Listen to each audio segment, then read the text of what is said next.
3. દમયંતી સ્વયંવર. પ્રેમાનંદ. સમય ઈસવીસન 17મી સદી. ઉત્તમ આખ્યાનકાર તથા માણભટ્ટ કવિ પ્રેમાનંદનો જન્મ વડોદરામાં થયો હતો.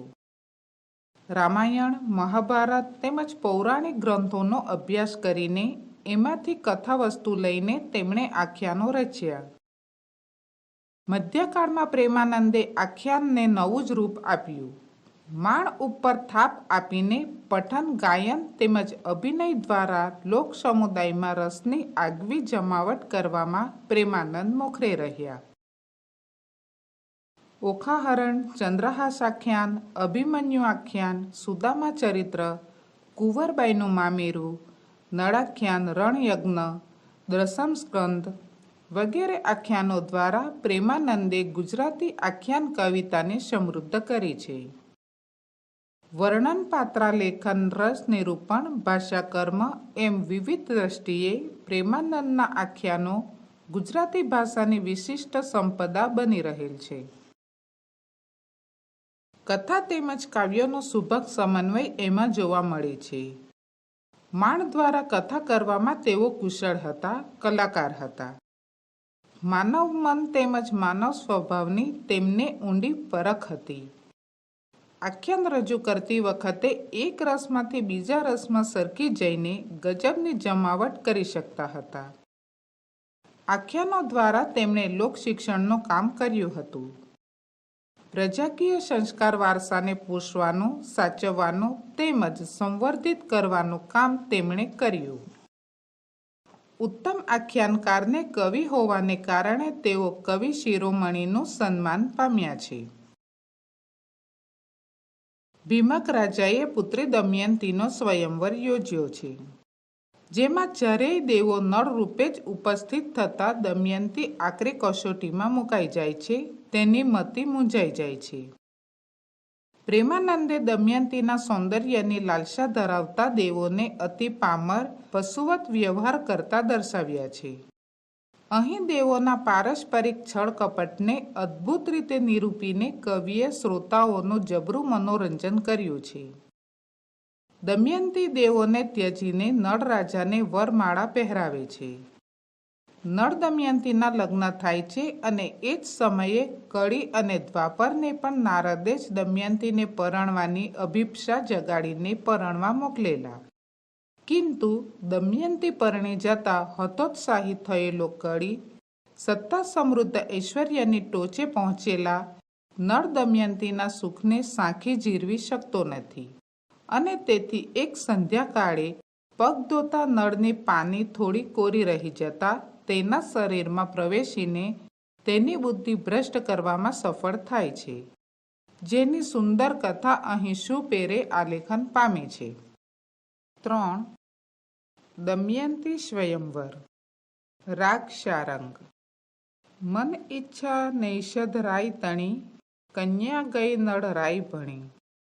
જુએ તો ઊભા છે નળ પંચ, કન્યા કહે આ ખોટા સંચ. આ પંક્તિમાં કહ્યું છે કે નૈષધ રાયના મનમાં દમયંતી તેને વરમાળા પહેરાવે એવી ઈચ્છા હતી. કન્યા એ તરફ ગઈ. જોયું તો ત્યાં 5 નળ ઊભા છે. કન્યા કહે આ કંઈક પ્રપંચ લાગે છે. હંસનું કહ્યું અવરથા ગયું, નળનાથનું વરવું રહ્યું. એક નળ સાંભળ્યો ધરા, આ કપટીકો આવ્યા ખરા. આ પંક્તિમાં કહ્યું છે કે હંસે કહેલી વાત નકામી ગઈ. નળનાથને પરણવાનું રહી ગયું. આ પૃથ્વી પર એક જ નળ છે એમ સાંભળ્યું હતું, પણ આ કોઈ કપટી અહીં આવી ચડ્યા. 5 નળ ચેષ્ટા કરે, લાવહાર કંઠે આગળ ધરે. તવ દમયંતી થઈ ગાભરી, વિપરીત દેખી પાછી ફરી. આ પંક્તિમાં કહ્યું છે કે 5 નળ હાવભાવ કરે, લાવહાર એમ કહી પોતાનો કંઠ આગળ કરે. તેથી આ જોઈ દમયંતી ગભરાઈ ગઈ. પરિસ્થિતિ વિપરીત જોઈ તે પાછી ફરી. આવી જहाँ પિતા ભીમક, અરે તાતજી જુઓ કૌતક. હું એક નળને આરોપું હાર, દીઠા પંચને પડ્યો વિચાર.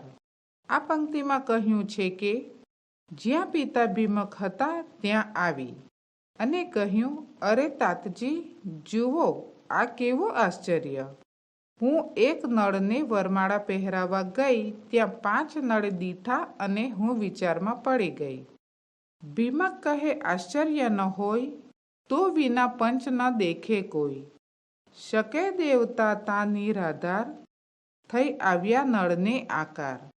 આ પંક્તિમાં ભીમક કહે છે કે એમાં આશ્ચર્ય નથી. તારા વિના બીજા કોઈને 5 નળ દેખાતા નથી. કદાચ દેવતા ત્યાં તારા વિના નિરાધાર થઈ ગયા હશે એટલે નળનું રૂપ લઈને આવ્યા. એ પરીક્ષા નિમિષ નહીં ચક્ષ, વિરજ વસ્ત્ર ઊભા અંતરિક્ષ. વાત સાંભળી ભીમક તણી, કન્યા આવી પંચ નળ ભણી. આ પંક્તિમાં કહ્યું છે કે એની પરીક્ષા એ છે કે એમની આંખ પલકારો નહીં કરે, એમના વસ્ત્ર સ્વચ્છ હોય અને તેઓ અંતરિક્ષમાં ઊભા છે. ભીમકની વાત સાંભળી કન્યા 5 નળ તરફ આવી. પિતાએ માર્ગ દેખાડ્યો, નારીએ નર શોધી કાઢ્યો. દમયંતી જેમ વરવા જાય, દશી ઇન્દ્ર નળ આગળ થાય. આ પંક્તિમાં કહ્યું છે કે પિતાએ દિશા સુજાડી, નારીએ નર શોધી કાઢ્યો અને દમયંતી જ્યાં વરમાળા પહેરાવા ગઈ ત્યાં નળના રૂપમાં ઇન્દ્ર આગળ આવ્યા. એક એકને આગળ કરે, લેવા માળ કંઠ આગળ ધરે. સંચન આવે રે ફરી, તવ દમયંતી થઈ ગાભરી. આ પંક્તિમાં કહ્યું છે કે એક એક નળ આગળ આવે છે અને વરમાળા પહેરવા પોતાનો કંઠ આગળ કરે છે. ફરી આવી બનાવટ નહીં થાય એમ દમયંતીને લાગ્યું હતું. પણ આ જોઈ દમયંતી ગભરાઈ ગઈ. ઇન્દ્ર મનમાં શાપ્યો હુતાશન, વાંદરાના જેવું વદન. અગ્નિએ જાણ્યું ઇન્દ્રનું કાજ, રીછ મુખ થજો મહારાજ. આ પંક્તિમાં કહ્યું છે કે ઇન્દ્રે મનોમન અગ્નિને શાપ આપ્યો, વાંદરાના જેવું તારું મુખ થજો. અગ્નિએ જાણ્યું કે આ કામ ઇન્દ્રનું છે એટલે એણે શાપ આપ્યો, મહારાજ ઇન્દ્ર તમે રીછ મુખા થજો.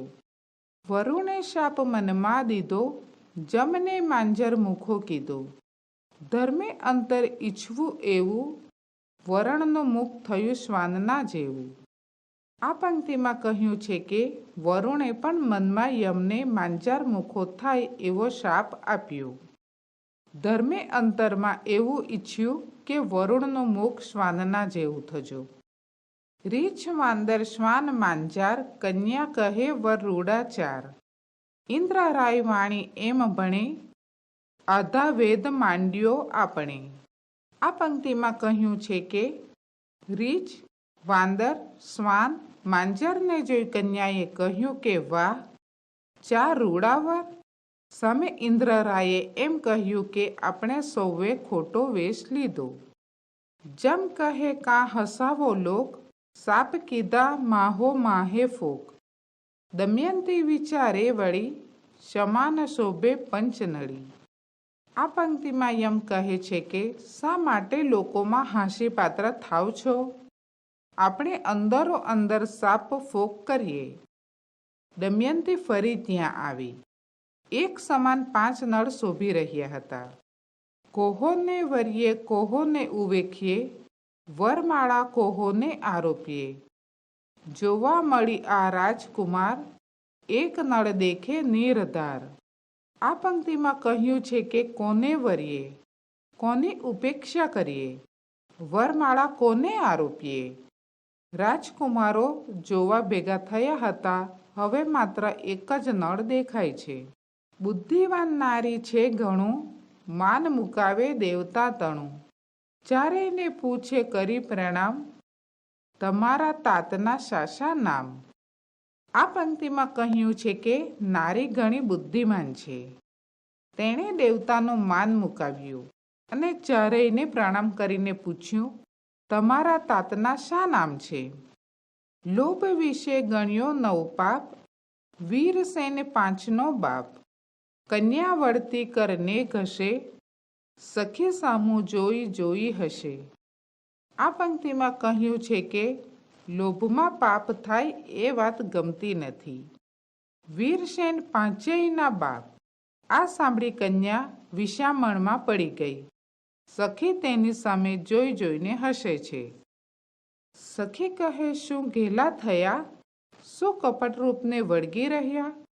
બીજા પુરુષ રૂપના ધામ, સાંભળો કહું દેશ દેશના નામ. આ પંક્તિમાં સખી કહે છે કે શું ઘેલા થયા? શું કપટ રૂપને માની લીધા? બીજા પુરુષ પણ રૂપના ધામ છે. સાંભળો, હું દેશ દેશના નામ કહું છું. દેશ સકળ નરેશના નામ, દાસી કહે વર્ણવી ગુણગ્રામ. તોય કન્યાને ન ગમ્યું કોઈ, ફરી પંચ નળને જોઈ. આ પંક્તિમાં કહ્યું છે કે દાસી સફળ દેશના રાજાના નામ તેમના ગુણો સાથે કહે છે. તો પણ કન્યાને એક પણ નામ પસંદ ન પડ્યું. એ ફરી પાંચેય નળને જોવા લાગી. હું નળ પાંચે ઊંચરે, પણ કન્યા કોહોને નવવરે. નારદજી અંતરિક્ષ આવ્યા, ઇન્દ્રાણી આદિ તેડી લાવ્યા. આ પંક્તિમાં કહ્યું છે કે હું નળ એમ પાંચેય નળ બોલે છે, પણ કન્યા કોઈને વરમાળા પહેરાવતી નથી. ત્યાં તો અંતરિક્ષમાંથી નારદ ઇન્દ્રાણી આદિને લઈને આવ્યા. ચારે દેવની ચારે નાર, ગગને દીઠી ભરથાર. લજ્જા પામ્યા લોભ ઘણું, એ કારજ નારદ તણું. આ પંક્તિમાં કહ્યું છે કે આકાશમાંથી ચારેય દેવની ચારેય નારીએ પોતપોતાના પતિને જોયા. દેવો લોભને કારણે લજવાયા. આ કામ નારદનું છે એવું તેમને લાગ્યું. કન્યાએ દીઠી દેવાંગના, એમ જાણીને માંડવાવના. અમે અલ્પજીવ કરૂપ, તમો ભારેખમ ભવના ભૂપ. આ પંક્તિમાં કહ્યું છે કે કન્યાએ દેવાંગના જોઈ. એ જોઈને તેઓ કરગરવા લાગ્યા. અમે કુરૂપ તેમજ અલ્પજીવ છીએ, તમે તો સંસારના મહાન રાજા છો. અમો જમજરાથી ત્રાસીએ, પૂજનિક તમને ઉપાસીએ. તમે અમને ભીમક રાજન, હું તમને પુત્રી સમાન. આ પંક્તિમાં કહ્યું છે કે અમે યમ અને વૃદ્ધાવસ્થાથી દુઃખ પામીએ છીએ. અમે તમને પૂજનીય ગણી તમારી ઉપાસના ભક્તિ કરીએ છીએ. તમે અમારા ભીમક રાજન છો, હું તો તમારી પુત્રી સમાન છું. એવું કહીને ભર્યા ચક્ષ, લાજ્યા દેવ થયા પરતક્ષ. ઇન્દ્ર વરુણ વહની જમરાય, શોભ્યો મંડપ જે થાય. આ પંક્તિમાં કહ્યું છે કે એવું કહેતા એમની આંખમાં આંસુ આવ્યા. દેવો લજવાયા અને પ્રત્યક્ષ થયા. ઇન્દ્ર, વરુણ, વહની અને યમરાયથી મંડપ શોભી ઉઠ્યો. નળને તે થયા તુષ્ટમાન, દેવ કહે માંગો વરદાન.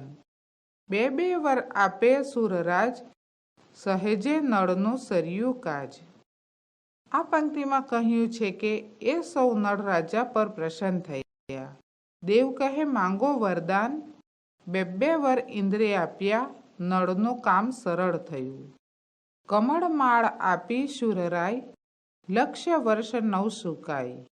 અશ્વમંત્ર આપ્યો રાજન, દિન એકે હિંડે સત જોજન. આ પંક્તિમાં કહ્યું છે કે ઇન્દ્રે કમળમાળા આપી, લાખ વર્ષ સુધી એ નહીં સુકાય. રાજાને અશ્વમંત્ર આપ્યું. એક દિવસમાં આ અશ્વ 100 જોજન દોડશે. કહે અગ્નિ નહીં દાજે તુંય, જहाँ સમરે તહાં પ્રગટુય હુંય. ધર્મ કહે ભોગવે રાજભોગ, ત્યાં લગી નહીં પૂરમાં રોગ. આ પંક્તિમાં અગ્નિ કહે છે કે તું અગ્નિથી નહીં દાજે. તું જ્યાં મને યાદ કરીશ ત્યાં હું પ્રગટ થઈશ. ધર્મ કહે છે કે તમે રાજભોગ ભોગવશો ત્યાં સુધી તમારા રાજ્યમાં કોઈને રોગ નહીં થાય. જે કરશે તારી કથા વાચના, તેને ન હોય જમ જાચના. વરુણ કહે, સાંભળ નળરાય, સૂકું વૃક્ષનું પલ્લવ થાય. આ પંક્તિમાં કહ્યું છે કે જે તારી આ કથા વાચના કરશે તેને ક્યારેય યમનું તેડું નહીં આવે. વરુણ કહે, સાંભળ નળરાય, સૂકું વૃક્ષ નવ પલ્લવિત થશે. સમર્યું જળ ઉપજે તત્કાળ, 8 વર પામ્યો ભૂપાળ. પછી દમયંતીને આપ્યો વર, અમૃત સ્ત્રાવ્યા હજો તારા કર. આ પંક્તિમાં કહ્યું છે કે સ્મરણ કરતા તત્કાળ જળ ઉત્પન્ન થશે. રાજાએ 8 વરદાન મેળવ્યા. પછી દમયંતીને વર આપ્યો, તારા હાથ અમૃત સ્ત્રવ્યા હજો. સર્વે સ્તુતિ કીધી દેવતા તણી, વિમાને બેસી ગયા સ્વર્ગ ભણી. દમયંતી હરખી તત્કાળ, નળને કંઠે આરોપી માળ. આ પંક્તિમાં કહ્યું છે કે દેવતાની સર્વેએ સ્તુતિ કરી. પછી દેવો વિમાનમાં બેસી સ્વર્ગમાં ગયા અને દમયંતી આનંદિત થઈ તત્કાળ નળના કંઠે વરમાળા આરોપી. સાધુ રાજા સર્વે રહ્યા, અદેખવા ઉઠીને ગયા. વરકન્યા પરણ્યા રીત કરી, ભીમકે પહેરામણી ભલી ભરી. આ પંક્તિમાં કહ્યું છે કે મંડપમાં રાજા સાધુ સર્વે રહ્યા, પણ અદેખા લોકો ઉઠીને ચાલ્યા ગયા. વરકન્યા વિધિસર પરણ્યા, ભીમકે સારી એવી પહેરામણી કરી. લાડકોડ પહોંચ્યા આપણા, નળને વાના કીધા ઘણા. નળ દમયંતી બંને જાય, વોડાવી વળ્યા ભીમક રાય. આ પંક્તિમાં કહ્યું છે કે આપણા લાડકોડ સફળ થયા. નળની ઘણી આગતા સ્વાગતા કરી. નળ દમયંતી બંનેને ભીમક રાયે વળાવ્યા. ગાજતે વાજતે નળ રાજા વળ્યા, એવે કળિયુગ દ્વાપર શામા મળ્યા. વરવા વૈદર્ભી નારદે મોકલ્યા, આવે ઉતાવળા શ્વાસે હલકલ્યા. આ પંક્તિમાં કહ્યું છે કે વાજતે ગાજતે નળ રાજા પોતાના દેશ તરફ નીકળ્યા. એવામાં કળિયુગ દ્વાપર શામા મળ્યા. નારદે તેમને દમયંતીને પરણવા માટે મોકલ્યા હતા, એટલે તેઓ ઉતાવળે શ્વાસે હાંફળા ફાંફળા લાગે છે. બેઠો મહિષ ઉપર કડીકાળ, કંઠે મનુષ્યના શીશની માળ. કરમાં કાંતું લોહ શણગાર, શીશ સઘળી ધીકે અંગાર. આ પંક્તિમાં કહ્યું છે કે ઘડિયાળ પાડા ઉપર બેઠો હતો. ગળામાં મનુષ્યના માથાની માળા પહેરી હતી. હાથમાં લોખંડની તલવાર શોભે છે. માથું તો સળગતા અંગારાની જેમ ધગધગતું હતું. જય વરુ દમયંતી રૂપનિધાન, જુએ તો મળી સાહમી જાન. કન્યાએ વર જાણ્યો વર્યો, કલી ક્રોધે પાછો ફર્યો. આ પંક્તિમાં કહ્યું છે કે જઈને રૂપના અંબાર સમી દમયંતીને વરું, પણ ત્યાં તો જાન સામે મળી. કન્યા વરને પરણે ચૂકી છે, એ જાણી કળી ક્રોધથી પાછો ફર્યો. જો નળે હું પરણવા દીધો નહીં, તો આજથી લાગુ પૂંઠે થઈ. નળ રાજા આવ્યો પૂર વિશે, કર રાજ્ય નારીશો સુખે. આ પંક્તિમાં કહ્યું છે કે જો નળે મને દમયંતી સાથે પરણવા ન દીધો, તો આજથી હું તેની પાછળ પડી જઈશ. નળ રાજા પોતાના નગરમાં આવ્યો અને નારી સાથે રહીને સુખેથી રાજ કરે છે. ભોગવે ભોગ નાનાવિધ પેર, સ્વર્ગનો સુખ પામે ઘેર. પ્રભુ પત્નીને વાદ્યો પ્રેમ, સાચવે તે બહુ સત્યને નેમ. આ પંક્તિમાં કહ્યું છે કે ભાત ભાતના અનેક ભોગ ભોગવે છે, ઘરમાં સ્વર્ગનું સુખ ભોગવે છે. નળ અને તેની પત્ની વચ્ચે પ્રેમ વધ્યો છે. બંને જીવનમાં સત્ય અને નિયમને આચરે છે. ચારે વર્ણ પાળે કુલધર્મ, ચાલે યજ્ઞાદિકનું કર્મ. તેણે કલિજુગનું ચાલે નહીં, હિંડે છીંડી જોતો જહીં તહીં. આ પંક્તિમાં કહ્યું છે કે ચારે વર્ણ કુળ ધર્મનું પાલન કરે છે, યજ્ઞાદિક કર્મો પણ કરે છે. તેમાં કળિયુગનું કાંઈ ચાલતું નથી, આથી તે જ્યાં ત્યાં ફરતો રહે છે. નગર પૂંઠે ફેરા બહુ ખાય, પણ સત્ય આગળ પ્રવેશ ન થાય. સહસ્ત્ર વર્ષ વહીને ગયા, દમયંતીને 2 બાળક થયા.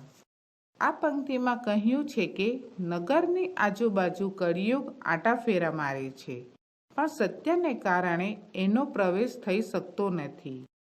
હજારો વર્ષ વીતી ગયા, દમયંતીને 2 જોડકા બાળક થયા. જુગના બાલક સંગાથે પ્રસવ્યા, પુત્ર પુત્રી રૂપે અભિનવા. નળ દમયંતી હરખે ગણું, બાળક વડે શોભતું આંગણું. આ પંક્તિમાં કહ્યું છે કે આ નવજાત જોડકા બાળકો પુત્ર અને પુત્રી હતા. નળ દમયંતી ઘણા હરખાયા. બાળકોથી આંગણું શોભી રહ્યું છે. એક દિવસ નળ ભૂપાળ, મંગાવ્યું જળ થયો સંધ્યાકાળ. રહી પાની કોરી ધોતા પાગ, કલિજુગ પામ્યો પેઠાનો લાગ. આ પંક્તિમાં કહ્યું છે કે એક દિવસ નળ રાજાએ પાણી મંગાવ્યું. સંધ્યાકાળનો સમય હતો. જળથી પગ ધોતા પગની પાની કોરી રહી ગઈ. કળિયુગને નળમાં પ્રવેશવાનો મોકો મળી ગયો. સંધ્યાવંદન કીધું રાજન, પ્રવેશ કલીનો તેહે સ્થાન. ત્યમ સેજ્યા સૂતો ભૂપાલ, સર્વાંગે વાપ્યો કલિકાલ. આ પંક્તિમાં કહ્યું છે કે રાજાને સંધ્યાવંદન કર્યું. એ જ વખતે તેની પાની દ્વારા કળીએ તેનામાં પ્રવેશ કર્યો. રાજા પથારીમાં સૂવા જતા હતા ત્યાં તેમના સર્વે અંગોમાં કળિયુગ વ્યાપી ગયો. વલણ: કલિકાલ વ્યાપ્યો રાઈને, ભ્રષ્ટ થયો નૈષધનો ધણી રે. હવે વઢાડું પિતરાઈને, કલી ચાલ્યો પુષ્કર ભણી રે. આ પંક્તિમાં કહ્યું છે કે રાજાના અંગોમાં કળી ફેલાઈ ગયો. નૈષધનો રાજા નળ ભ્રષ્ટ થયો. કળીએ નક્કી કર્યું કે હવે નળના પિતરાઈ ભાઈ પુષ્કર પાસે જઈને બંનેને લડાવું.